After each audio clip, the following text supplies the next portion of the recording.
Halo, assalamualaikum. Welcome back to our channel. Bye bye. Halo. Halo. Udah lama kita nggak upload video ya. Apa kabar Onti Uncle? Semoga baik-baik ya.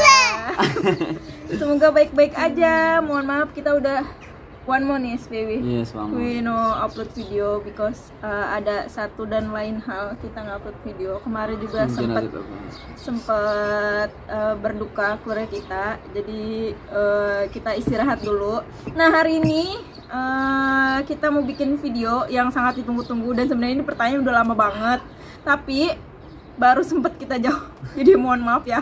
Semoga ini pertanyaannya nggak basi. Kita mau jawab pertanyaan teman-teman yang udah ditanyain buat kita, Q&A waktu itu di Instagram aku. Ya oke, langsung aja. Pertanyaan pertama adalah suka dukanya tinggal di Turki gimana kak? Kangen Indo nggak sih? Kangen banget. Tapi untuk sekarang kayaknya nggak memungkinkan, apalagi sekarang lebih ribet peraturannya untuk Mustafa WNA masuk ke Indonesia, dan yang tadinya karantina cuma 5 hari sekarang jadi 14 hari. Pokoknya banyak dokumen-dokumen ini itu segala macam yang tadinya nggak ada sama sekali, karena sebelumnya Turki Indonesia itu free visa ya, tapi karena corona jadi ribet deh gitu. Suka dukanya adalah aku suka lingkungannya, aku suka Istanbul tuh bagus banget menurut aku. Çok güzel Istanbul, çok güzel sendiri. Daerahnya, udaranya, atau kenapa aku suka transportasinya kayak gitu-gitu. Banyak orang-orang di sini yang suka jalan. Kalau di Indonesia kan kayaknya riweh gitu kelihatannya karena banyak banget motor, tapi di sini enggak. Di sini lebih banyak orang naik kendaraan umum kayak gitu. Terus dukanya adalah palingan seperti biasa yang sering aku omongin, palingan kangen makanannya. Tidak enak lah, tidak enak. Oke, next ya. Yes, oke. Kak bikin video Asen with Amjanya dong, udah lama Amjanya enggak frame nih. Really?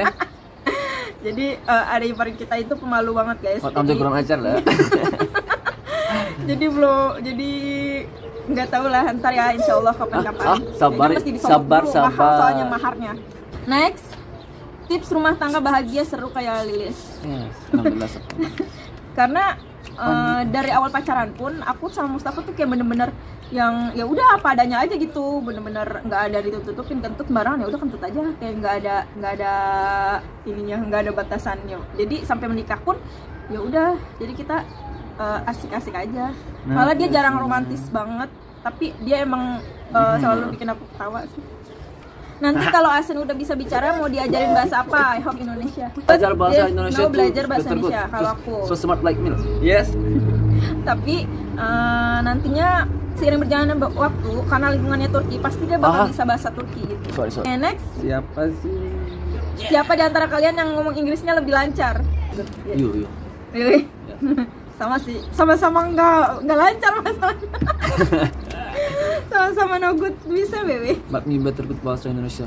Ya, dia bahasa Indonesia lebih jago ketimbang aku bahasa Turki. Belajar. Next, pertanyaan buat kamu Mustafa, tapi lebih tepatnya dua-duanya sih. Jadi siapa yang lebih perhatian, overcare gitu ke baby Asen, dan apakah kamu Mustafa penyabar atau rempong gitu kak? Sorry, I'm question double kak. Mila. Oh iya, yes. Because me working karena Mustafa kerja kayak gini. But me Mustafa working sabar easy. atau rempong? Mustafa sabar tapi kebanyakan resenya. Buang lah, mahal sih. Mustafa termasuk suami yang sabar, alhamdulillah. Again, apakah saat baby Asen lahir itu dibuat akte kelahiran juga seperti Indonesia? Dan sulit nggak sih kak masa-masa kehamilan hingga lahirnya baby Asen di Turki? Asen belum bikin akte. Oke guys, Asennya udah di kondisiin dulu karena kita jadi nggak fokus karena dia udah mulai bosan. Oke, jadi untuk akte itu sebenarnya di Turki itu nggak wajib. Jadi sekolah pun nggak ada akte. Jadi Mustafa pun bikin akte karena waktu itu mau nikah gitu. Dan di sini nggak rempong guys. Jadi semua dokumen di Turki kayak kartu keluarga kayak gitu-gitu udah ada di aplikasi, kita tinggal print nih baby. Nah, kayak KTP aja itu sudah menyangkut, bisa kelihatan dia punya tindak kejahatan apa nggak, punya catatan kejahatan apa enggak, kayak gitu. di satu KTP itu bahkan bisa ngelihat dia keturunannya siapa-siapa aja. Like you, Baba Ani, Baba Nilesisnya bisa ngelihat keturunannya siapa aja. Banyak.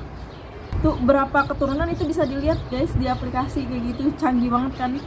Kalau ngurus dokumen-dokumen juga nggak perlu minta tanda tangan RT RW surat pengantar, nggak perlu di sini guys. Terus masa kehamilan nggak lahirnya baby Asen di Turki, aku masa hamil termasuk yang payah banget, sulit banget. Jadi 4 bulan itu aku mabuk parah, always muntah. Sampai nggak bisa kemana-mana, sampai di infus. Di saat 35 minggu itu aku ternyata jalan lahir aku udah keluar. Yang tadinya aku harusnya olahraga yang gitu-gitu kan biar bayinya cepet turun, ini aku harus bed rest selama 2 minggu. Itu yang menyebabin aku operasi cesar karena serba salah kan, dan nggak paham juga sih kalau misalkan aku paksain turun nanti prematur. Nah akhirnya aku dapat infusan lagi, harus masukin obat rutin ke vagina, maaf ya. Pas saat Asen lahir pun itu dia kuning, dalam keadaan kuning. Jadi 3 hari aku di rumah sakit mau pulang. Asen lahir Kamis ya baby. Asen lahir Kamis. Sabtu rencananya kita mau pulang, ternyata Asen harus masuk inkubator. Di situ aku sedih banget, ngelebihin sakitnya. Malah pas ngelahiran, aku lahiran nggak bisa nangis saking sakitnya guys, jadi nggak bisa nangis, malah aku nangisnya pas Asen masukin inkubator mikra ya. Yasmi lahir no cry ya. Nah masih bayi itu aku mikirnya tuh terus masuk inkubator. Akhirnya kita nginep lagi 2 hari di rumah sakit ya, tapi alhamdulillah maksudnya masih banyak orang-orang yang lebih nggak seberuntung kita gitu loh. Alhamdulillah sekarang Asen terbayar, sekarang anaknya aktif, ceria, pinter. So strong. Now so strong. Alhamdulillah. Oke, next. Siapa orang paling cantik se-Ankara? Nggak ada. Ini mohon maaf, ini pertanyaan dari Merdi. Di Srabia. Bang Mus, Lilis sini kadar seviorsun. So many. Really? Yes. Really? So many. I think bohong ya. Bohong. Terima kasih sayang. Next. Kak, ada rencana buat tinggal di Indonesia? Later. Insya Allah. Nggak tahu juga sih. Untuk sekarang enggak, karena aku pun lebih nyaman di Turki untuk sekarang ya. Karena suami aku di sini. Ya, alhamdulillah lah. Maksudnya sekarang udah mulai betah. Jadi kalau misalkan nanti suatu saat kita mau tinggal di Indonesia, ya why not juga sih. Yes, sometimes like mahal ada pajak ada no, but he life so. Kalau ya, soalnya kalau menurut aku di sini buah sayur itu lebih murah guys. Jadi di sini tuh palingan mahalnya tuh kayak di elektronik itu mahal. Tapi kalau buat pajak, pajaknya tuh gede banget di sini. Tapi kalau buat sayur buah itu murah banget. Di next, mau nanya gimana rasanya salju beneran di Turki sama kayak salju di Mall Taman Anggrek? Sama aja, salju tuh di sini aslinya tuh kayak es serut gak? Kayak es serut, gimana sih? Oke, next. Gimana cara komunikasi sama mertua sekarang? Maksudnya secara langsung bukan di chattingan. Apakah kau udah bisa bahasa Turki? Ya ngomong. Aku bisa bahasa Turki tapi nggak lancar dikit. Jadi ya kalau ngomong ya kalau ada Mustafa sebagai pembantu translator aku. Oke, next. Kalau sama dedenya ngomong pakai bahasa apa? Kalau aku bahasa Indonesia. Sebisa mungkin Mustafa juga ngomong bahasa Indonesia, jadi sekarang kita terapin bahasa Indonesia dulu. Kalau bahasa Turki nantinya dia pasti bakal ngerti gitu. Oke, next. Kalilis orang banyak bilang OT emosian, terus egonya agak tinggi dan kadang nggak mau ngalah. Kamu Mustafa pernahkah kayak gitu? Terus cara kakak ngatasin itu kayak mana tuh guys? Ada netizen ada. Jadi semua negara sama. We don't know people life, rumah, working, stress, pikir apa like this. No, people same. All dunia ya, kalau dia ya kadang yang ngertiin aja. Kalau aku sih mikirnya ya kalau dia capek gitu, jadi mendingan aku diem aja, mendingan kayak aku main sama Asen aja kalau dia lagi bad mood yang kayak gitu-gitu. Tapi dia nggak lama sih kayak gitu mah. Gimana dulu caranya menaklukkan hatinya mertua dan keluarga dari suami, dan bagaimana reaksi kakak pas suami bilang setelah nikah kita tinggal bareng orang tuaku. Terima kasih telah menjawab. Menaklukkan hatinya mertua. Sebenarnya yang bilang dia. Talking is me low now girl, but life in Indonesia people. Anya talking is this. You want for me no problem. Iya, jadi jadi alhamdulillah mertuaku tuh open minded banget guys orangnya. Jadi apa yang anaknya pengen, apa yang anaknya lakukan selagi itu baik, ya udah lu lakuin, itu tanggung jawab lu udah dewasa gitu. For your information, yang minta aku tinggal sama mertua itu bukan mertua, tapi aku udah pernah bahas di video sebelumnya. Aku yang sebelum nikah tuh aku yang bilang aku mau tinggal sama Ane Baba. Makanya kenapa kita pindah. Now many guys. People no one like this family. Yeah. No in some rumah and near to no one like this. Jadi Mustafa tuh But punya ada tuang. Mustafa punya rumah. Sini. Tapi karena rumahnya itu nggak cukup kayak untuk menampung aku, jadi akhirnya kita cari rumah yang atas bawah. Jadi atas tuh atas mertua aku, di bawah kita. Jadi bukan mertua aku yang minta, aku yang minta. Jadi aku tuh mikirnya gini loh, aku tuh orangnya penakut banget, dan ini pertama kali aku tinggal di luar negeri gitu. Aku mikirnya, aduh gimana nanti kalau gimana nanti kalau Mustafa kerja, aku sendirian di rumah gitu kan, takut. Dan mertua aku juga sehari-hari kerja, jadi kayak rumah kita tuh rame kayak cuma malam gitu aja. Dan I'm so happy, maksudnya mertua aku tuh orang yang baik banget, kayak nggak pernah mikir aku menantu, malah kayak memperlakukan aku tuh kayak anak bontot gitu. Apa-apa Lilis yang kayak gitu. Oke, next, biaya hidup di Turki. Biaya hidup di Turki ini banyak banget yang nanya tentang biaya hidup di Turki. Sebenarnya pada dasarnya untuk biaya hidup itu tergantung orang masing-masing. Tapi kalau dilihat dari kacamata aku sendiri, di sini untuk sewa rumah